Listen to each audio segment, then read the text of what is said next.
Hey, Mr. Baldwin, we're back. Let's do this, Mr. Z. All right, video number 2 for earthquakes, and we're talking about locating the earthquake. So we've got our learning targets there, 5, 8, and 11. Make sure you go ahead and read those. Pause the video if you have to. Let's get started. Let's roll.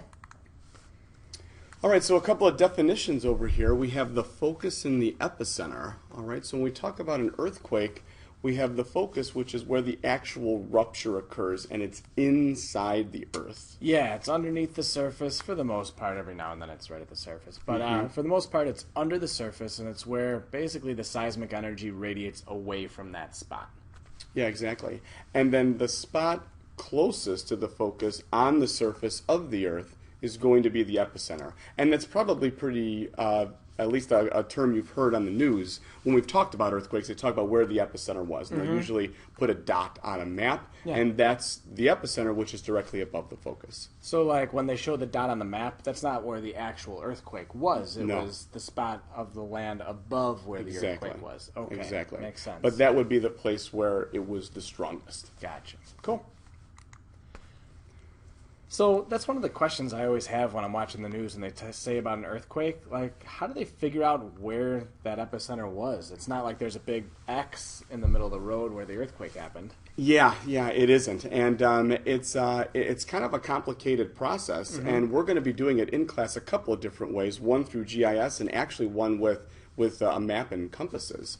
And the first thing that we're going to look at is the seismogram. All right, these are the vibrations that are picked up by the seismograph, and we were going to identify the S wave, the P wave, and the S wave on the seismograph. And so if we look at that distance, the closer we are to the epicenter, the smaller that distance or the S wave lag time is going to be. Yeah, and then we'll define the lag time as the difference in time between when the P wave gets there and when the S wave gets there. Okay. Right? So the further you are away from the earthquake, right, the lag time is going to be a lot greater. So the difference between S wave and P wave arrival times is going to be greater the further we are away. Yeah, and that leads us towards step 2. We figure out the distance between the earthquake epicenter and each teismic stations. And we use that P and S wave difference in time. So on the graph that we see on the bottom, we can look as you move further and further to the right, our lag time is getting bigger and bigger. P and S waves are getting kind of further apart in time. Yeah, exactly, because we know how fast they are. We know how fast they travel. We're able to plot that on the graph, both the S and the P wave, and then we know, based on the lag time, like how far away we are from there. Cool.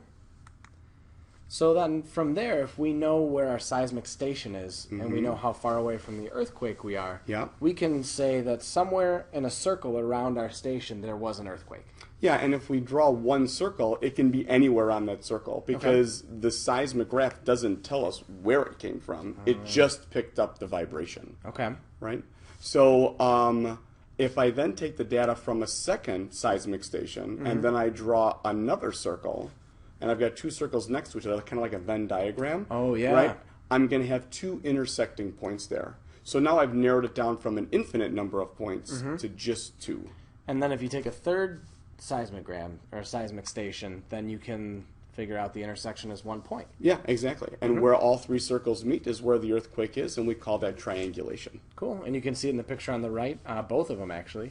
And we've just got 3 stations, 3 circles, 1 point. Exactly.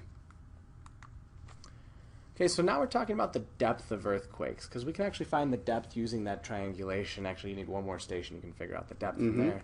But this helps us figure out how deep earthquakes take place. So, like, let's go back. What kind of boundary are we seeing on this one? I think we see a convergent boundary, and it looks like we have an oceanic plate converging with a continental plate. And you know what? We actually know all this already, because we did it all in the last unit with plate tectonics.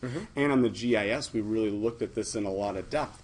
And we know that that oceanic plate is subducting underneath the continental, right? And it's getting destroyed or recycled down there. And there's a lot of earthquakes that happen along those convergent boundaries.